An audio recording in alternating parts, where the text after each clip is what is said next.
everyone, and welcome back to the warm-up. I'm Allie Love, Nick McCarville. Now, Nick, before we get into the world of tennis, one of the things I always like to do is check in. And something that's been coming up for me is, when's the last time you've done something for the first time? During this tournament, we've had some first head-to-heads, we've had some first broken records. It's been a lot of firsts, but I have to say my favorite first is that this is the first time you and I have been on a show together. So I love that first. Allie, thank you. I've loved this first for both of us, and I hope for you guys at home too. The warm-up has been so much fun. That's the goal every morning, is to have fun with you guys. I can remember the first time I came to the US Open, I got off the 7 train and I'm marching over the boardwalk, and you just like see Arthur Ashe Stadium, and it was such a cool time to like walk onto the grounds and feel like you're experiencing something, for the first time. I love that. And look at it, day 10, and you and I are holding down the fort with the warm-up. All right, y'all, it's time to get into it. We have tennis. What's in the books, Nick McCarville? Yeah, in the books yesterday, we have to start with Jennifer Brady, the American. A year ago, Allie, get this, she was in the quarterfinals at a small event in New Haven, Connecticut.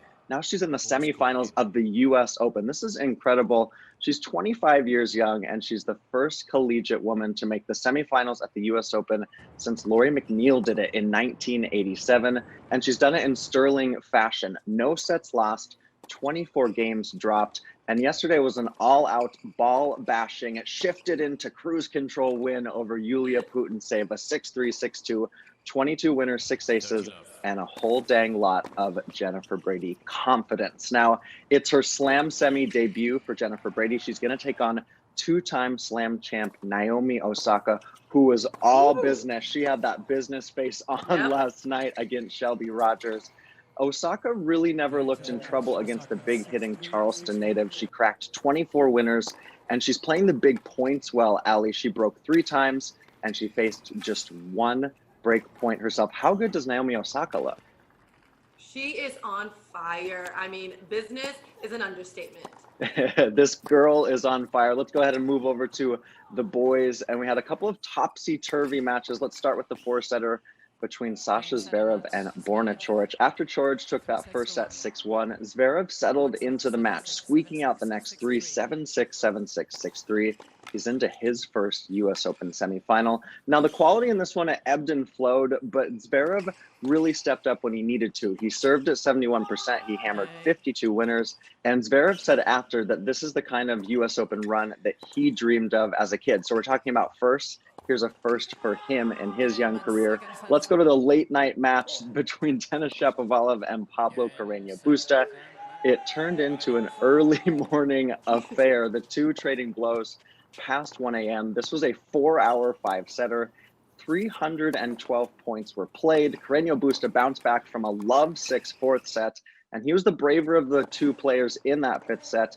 He also covered over 14,000 feet in the match. That's running nearly 3 miles, and he books his second US Open semifinal. Wow, Nick, I know you're known for numbers, but this is the first time I've heard you give so many stats, and I'm actually like jaw dropped a little bit over here. I loved it. I loved it painting a picture. Well, let's keep painting these pictures, Nick, because we have some Allie's rallies. We're going to keep talking tennis, baby. Our first rally comes from Borna Coric and Alexander Zverev. Nick, this was a dramatic game yesterday. You talked about it a little bit previously, but this is a classic rally. It's just on the edge of our seat, potentially having one of us screaming, just finish it already. I can't say which one, but as Coric goes in for that drop shot, it's Zverev who moves in swiftly towards the net right there, and you see him slide to make the ball winner. Zverev wins this point and the match, as you mentioned, in 4 sets. Yeah, this was a big point for Zverev to win, and he did. Look at this down line. Beautiful. Yeah, right there. That's a There's boop, your baby.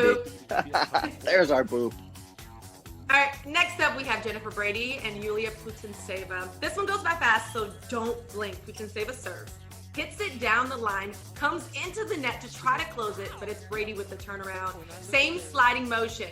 As you see, she comes in, goes down the line, boom, turns around Brady. She thinks she's dropping it like it's hot, but it's Brady who saves it right there and closes it out. Brady won the point and the match in straight sets pretty quickly. Last but definitely not least, Naomi Osaka and Shelby Rogers. What I love about this one is the racket banter is phenomenal. Physicality and accurate ball placement makes a rally great. which is what's happening here. Rogers, who places the ball so nicely, has Osaka on the move. Rogers hits this beautiful corner shot right at the end as we come up right there. It's that beautiful corner shot. And you can see right before she closes out that Rogers does what I'd like to call a pas de bourrée. It's a dance turn. It's fancy footwork. That right there, pas de bourrée. Boom, and she closes out. Shelby Rogers wins the point, but unfortunately loses the match in straight sets. Allie, I love that. I didn't realize that just simple tennis footwork is actually a pas de bourrée forehand. I'm learning things here. That's an Allieism that I think is going to stick, Nick. I need more Allieisms in my life. And actually, speaking of that match, you know, I've been taking you, Allie, and all of you guys at home behind the scenes at the National Tennis Center. And something you can see quite clearly on TV is something I wanted to help you feel better in this clip. Well guys, it's sunset time in Manhattan, and you know what that usually means here inside Arthur Ashe Stadium. The people would be coming to their seats, filling up for the tennis tonight, but I'm gonna stay and watch some tennis myself as a fan. And why don't you come and experience what a match is like in this empty stadium with me.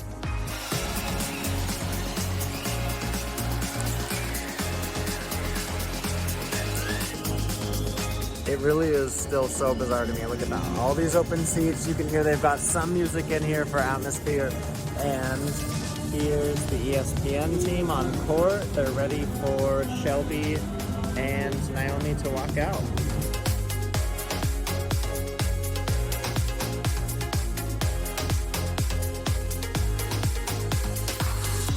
I think the thing that's most jarring, and I'm actually being quite quiet right now, is just how quiet it is in here. And the players are playing off of their own energy, and you can hear that, just a little bit of applause from their boxes. That's it. You have to find that fire from within.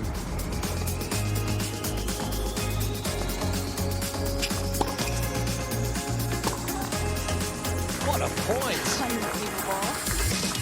So I want to show you guys a few things. That right there is the ESPN booth. So that's where you're seeing a lot of the TV coverage here in the States. And then you can see around the stadium, there they are, the player suites. You can see some people watching from there. We've got the big screens around the court. And you can just see the smattering of coaches here and there. I love the Black Lives to the Front artist exhibit, which is right there. And otherwise, it is just empty stadium. Maybe you'll see some photographers around here. You see a few people who are working, credentials, they've got masks on. They might be watching the tennis too, but that's it.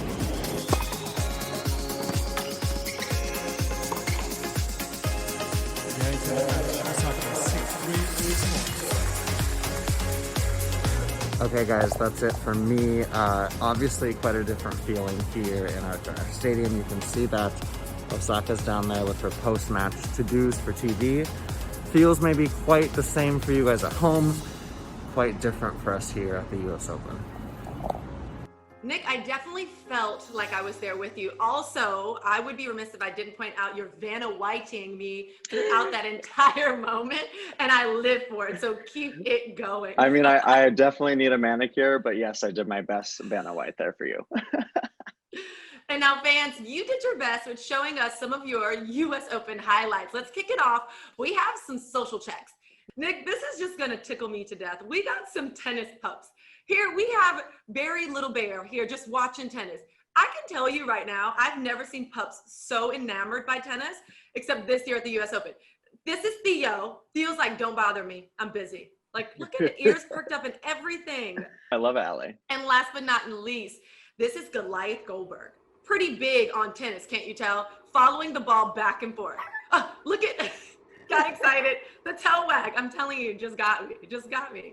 Oh, I love man. these special moments. Speaking of special moment, this one is a real special moment right here. We have the real Quay Quay. Now, if you don't know the real Quay Quay, this is Olympia's doll who's taken on a personality all of her own. She's donned as a motivational speaker on Instagram with 150,000 followers or so. Like, Nick, this is a real deal. And you know my favorite part about this is the caption. Talk about being a boss. She's a boss, both Olympia and Real Quay Quay. And if you don't follow her, you need to. All right, it may not quite be Thursday, Nick, but we're gonna do a way back Wednesday. Do you recognize these folks in this photo? Daniil Medvedev and Andrei Rublev there with the iconic New York City photo right there.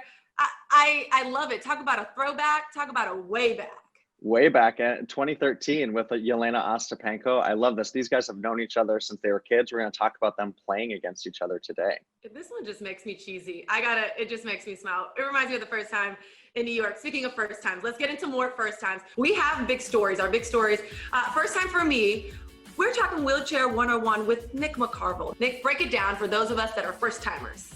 Yeah, well, welcome to my classroom. Professor McCarville here, and we have wheelchair tennis event. It's actually getting started tomorrow, but the players, Allie, they've been here the last couple days practicing. So I thought it'd be helpful to do this 101 class, get everyone at home ready for some of the best para athletes in the world are right here in New York City. So the biggest thing, the simplest thing for you guys to know at home is wheelchair tennis athletes, they're allowed 2 bounces of the ball on their side of the court. So there could be 0 bounces, there could be 1 bounce, there could be up to 2 bounces, but that allows them to move over to the ball to keep the point alive. Otherwise, the scoring format is the same. The competition is just intense. It's all the same from what you and I, Allie, have been talking about for the last 10 days. Now, most of the top wheelchair tennis players in the world are here at the US Open, and that includes Shingo Kuneda. He's the #1 man in the world, and he just won, get this, his 24th major at the Australian Open in 2020. Also on the women's side, you've got Didi de Groot, who's the top seed there. She's a 2-time US Open champion and actually has won the last 2 years. Other names to watch include Gustavo Fernandez, who, I'm not joking here, has the best biceps in tennis, move over Rafael Nadal. And also, don't sleep on Yui Kamiji. She's small, but she's fierce, and she hails from Japan. Now, one of my questions that comes to mind, Nick, as I'm in your class taking notes, are there different divisions? I heard that there were 2 different divisions.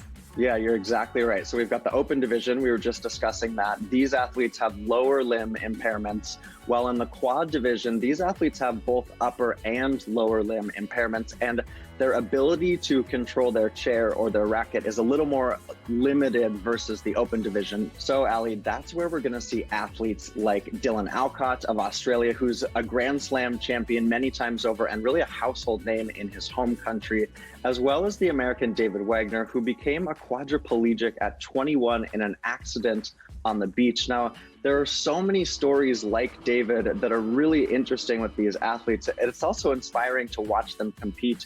And David, Allie, he's got 19 major titles to his name. Wow. Now, outside of Wagner, the American, are there any other Americans that we should look out for this year? Yeah, there totally are. Dana Matheson is competing in the women's event. She's part of this awesome video series that we did here at the US Open last year. She's ranked 11th in the world right now, Allie. She's trying to, as we've talked about, she's trying to climb that ladder in the wheelchair division. And also Casey Ratzlaff, he's making his Grand Slam debut. So Casey, best of luck. I love it. Nick, talk about feeling informed. I am so informed. Again, those of you, we talk about when's the last time you've done something for the first time. If you've never watched wheelchair tennis at the US Open, this could be your first time. I promise it won't be your last. It's so enjoyable. All right, we're gonna move right along. We got some batter up, some fun games. I am wearing sleeves, so let's keep that going.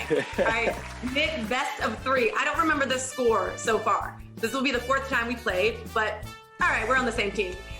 Fans, put your thinking caps on. We have our famous pancake connoisseur here, and it's up to us to guess. I haven't been so lucky. Okay, these are wheelchair players, right? Okay. Oh, I think I know this one, Allie. I think this is Shingo Kuneda. I feel like you might have the upper hand on here because you're the teacher. I'm the student. And I have to say, Shingo Kuneda is one of the faces of not only the Paralympics, but the Olympic Games in Tokyo next year. That looks like Shingo Kuneda, right? I feel like this pancake artist is getting better and better though. Or maybe we're just getting more, like our eyes getting adjusted, because now I see it. Yeah, that's a great one. That's an awesome one. Good work. All right, what do we have next here? All right, looks like a female visor. I'm gonna go with Didi de Groot. Oh yeah, the Dutch That's the player. one that I know, so I'm just, That's a good I know guess. because she's won 10 Grand Slam tournaments, including back-to-back women's singles at Wimbledon. So that's the one thing I do remember. Is it her? Yeah. What's up, Allie Love? Didi the Groot. This is awesome. These are so cool. Okay, one more. I feel really good about that one. I'm not going to lie, everyone out there. Still waiting to bump into the Venus Williams pancake in real life, like just walking around somewhere. Guy, is that Gustavo? This one's very intricate too. I'm gonna go with Dylan Alcott. That's final answer on that one. Is it Dylan? Ooh! Ding, ding, ding, ding, ding. I love it. I love it. I love these moments. I'm telling y'all fans out there, y'all got to get into these pancakes. Saturdays are for pancakes, but of course during the US Open, please, if you ever make a pancake of yourself, a friend, a family member, a player, tag us at US Open, hashtag US Open. All right, let's keep this going. We have, again, one of my favorite segments, Nick's Picks. All right, Nick, it's up to you. Give us your picks. Yeah, well, Allie, again, quarterfinals today, and we were talking so much about the moms yesterday. We saw Vera Zvonareva. She's into the doubles final as a mom. Congrats to Vera. In the singles, we've got 3 moms in action today. Let's start with the all-mom showdown. Serena Williams and Svetlana Perankova, 13 years and 2 beautiful children after they first met. They first met in 2007, which is crazy. Serena leads this head-to-head 4-0. But none of these matches that they've played, Allie, none of them have been breezes for Serena. And I think you just have to throw all of that out the window today when they take each other on head-to-head. Perankova is playing in a different stratosphere. She's playing with nothing to lose. I think the big key today is how Perankova handles that moment out there on Ash. And Serena really needs her serve. She's got 44 aces this tournament. She needs to keep that train moving. On the men's side, we were looking at that awesome throwback photo of Rublev and Medvedev. They were childhood friends at 7, junior rivals, good friends, Russian compatriots. Andrei Rublev and Daniil Medvedev. This is probably the most important match that they've ever played against one another. Medvedev has a 2-0 head-to-head. He's never dropped a set against Rublev, and also he hasn't dropped a set in this tournament. I think this is going to be a really tough one for Rublev to try to figure out how to solve the Medvedev equation out there on courts. That's one of the men's quarters. In the other one, we've got Dominic Thiem and Alex de Minaur. I'm still, from one mustached fella to another, Alex, I'm still Demon. I'm worried about that mustache, but I will say Todd Woodbridge, the great doubles champion, told me that once you get into a tournament, a male player is not going to shave their facial hair. They're not going to change it. So I think we're going to see that mustache out there on court today. It's Demon against Dominic Thiem. Thiem has a 2-0 head-to-head in this one as well, Ali. I think the Dominic Thiem just has too much firepower for Demon, but gosh, we talk about running miles and feet and kilometers out there on court. I think Alex de Minaur, that's what he's got to do today against Dominic Thiem. Put on those running shoes, strap them on, lace them up, and try to fight against Dominic Thiem, who feels like one of the favorites in this tournament now. Is Zverev in the semis, as well as last year's finalist, Daniil Medvedev. Wow, that rundown was getting me all excited. I'm already sweating for all of them. Nick, this is my hipster pick. I don't know. This is as cool as it gets today. We have Victoria Azarenka and Elise Mertens. Now, again, talking about first times, they've never faced off, so this will be their first time. This is Vika's return to the US Open quarterfinals for the first time in 5 years. She is on a 9-match winning streak. Wow, that's right after the Western and Southern Open. She's also physically ready. It seems like she can grind it out not only with the younger generation, but sincerely with any player right now, given her ability to strike the ball off both wings so superbly. Mertens, on the other hand, entered the US Open on the back of a runner-up finish at Prague and a semifinal appearance at the Western and Southern Open. She has made her way through the US Open without dropping a set. She is usually a counter-attacker, but as we saw with Sofia Kenin, this 24-year-old can take charge too. So I am looking forward to this match. This is some hump day hoopla that I'm about to get into this afternoon. Oh my gosh, I love that. And you're so right on Elise Mertens. That is a hipster pick. And I'm really excited for all of these. Again today, I think we're going to see top-notch tennis in the quarterfinals. Yes, top-notch tennis, a lot of firsts, but I'd love for you, the fans out there, to get involved. And here's how. Again, we talk about our first times and some first memories here at the US Open. We'd love some of your firsts for this year. What has been your favorite first during this year's US Open. Take to Twitter, use hashtag US Open, @US Open. This is how we keep this conversation going. You hear the banter and the batter up from Nick and I, of course, but of course we want to hear from you. So let's keep it going. All right, Nick, are we ready for day 10? I think so. I can't believe we've hit double digits day 10. I'm starting to get a little sad that the US Open's coming to a close, but this is the business end of things. And we're not done yet in the tournament or here on the warm-up. We're not done in the tournament, but we are here for today, and we're done for the warm-up for, sorry. Yes, we're not done in the tournament, but we're done for today's warm-up. It was a pleasure always rocking with all of you. We will see you tomorrow. Ali Love, Nick McCarville, the warm-up. See you later. Enjoy tennis today.